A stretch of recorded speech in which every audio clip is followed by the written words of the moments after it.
everybody thinks they act one way, but you really act in the real world much differently, and probably less nobly than you'd like to believe.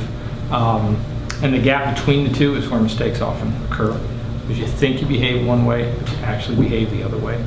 And if you can design any of your product for the way people actually behave instead of the way they're supposed to behave or you think they behave, they've got this intersection where they stop traffic in all four directions. It's a constraint of a form, but they're just getting ready to introduce these in Chicago. But the reason they do that is because how do people cross the street? Sounds like a basic question, right?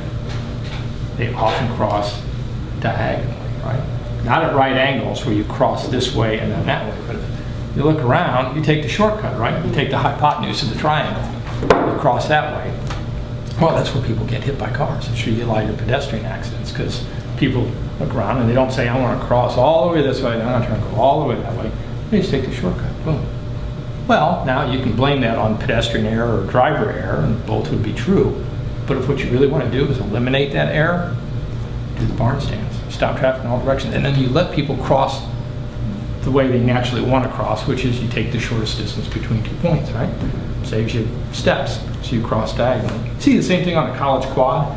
You go out on the quad, nobody ever walks on the sidewalk. They got that paths worn in the grass, right? That's a beautiful framing of the difference between the way people are supposed to walk in nice right angles on sidewalks and the way they actually walk, which is across the grass.